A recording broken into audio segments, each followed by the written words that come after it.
Веселите случки на един графичен дизайнер, знаете ли по какви странни начини са ми плащали? Освен да дам цена и да ми платят дизайните, има и други куриозни случаи. Част едно. Ще ви разкажа как, когато направих едни много луксозни черни визитки, които клиента искаше не само да направя дизайна и да намеря къде да се напечатат, след което трябваше да отида да ги взема, съответно да ги платя, съответно и разходи за ходенето до там.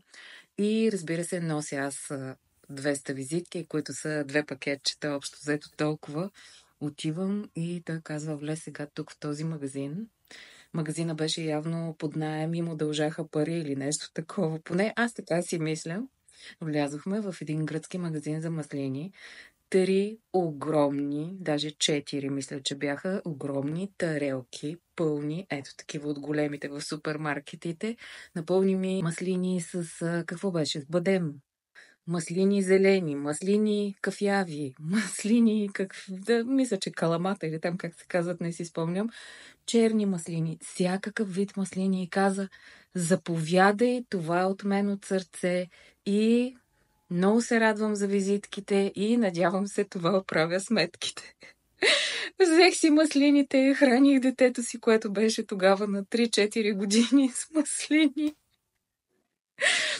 Понякога добрите чувства на клиентите не винаги са това, от което имате нужда, и когато трябва да заявите цената си, е хубаво. Само като се сетя как наистина ядохме. Сигурно цял месец сме яли маслини. Аз толкова маслини в живота си не съм яла, още ги обичам. Но когато видя маслини в супермаркета или някой от децата каже: искам да вземеш маслини, се сещам точно за този случай.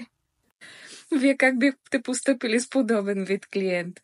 Значи човека го направи изключително с приятно чувство, но явно нямаше пари кеш. Искаше да направи нещо с бизнеса си, съответно имаше нужда от тези визитки. Явно нямаше пари, обаче всъщност се оказа, че аз не мога да отида с тези 4 тарелки в супермаркета и да кажа: бихте ли ми ги разменили за сирене?